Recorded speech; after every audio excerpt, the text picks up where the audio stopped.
Mapagpalang araw po sa ating lahat. Ako nga po pala si Angela Jan Agner at welcome po sa aking 365 Daily Devotion ni Pastor Russell Campos Seminary Edition.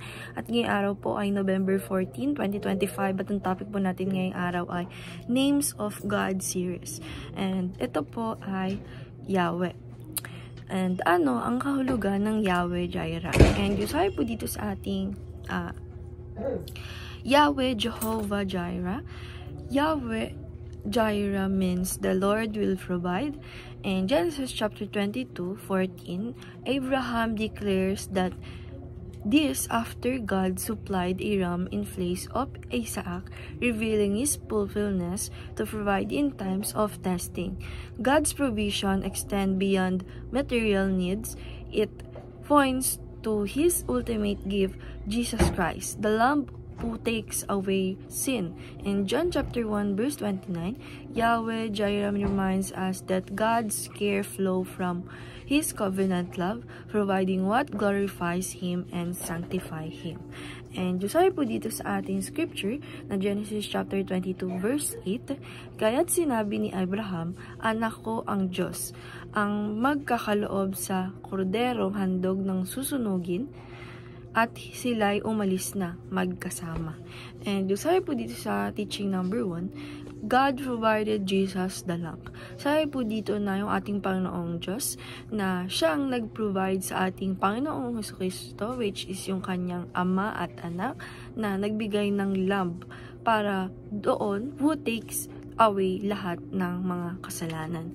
And teaching number 2, God provides everything we need. Sabi po dito na yung ating Panginoong Diyos, talaga siyang yung nag-provide ng mga kailangan natin, pinakakailangan natin, at mga kailangan natin sa araw-araw or sa kahit anuman. And teaching number 2, God wants us to trust His provision. Sabi po dito na yung ating Panginoong Diyos ay gusto na makamit, na magkaroon tayo ng trust sa Kanya, lalong-lalo na doon sa Kanyang provision. And application number 1, believe that Jesus is God's ultimate provision. Sabi po dito that dapat daw kung mabigay tayo ng paniniwala talaga, believe talaga sa ating Panginoong that Jesus is God and meron silang ultimate provision. And application number 2, believe that God will provide your daily needs.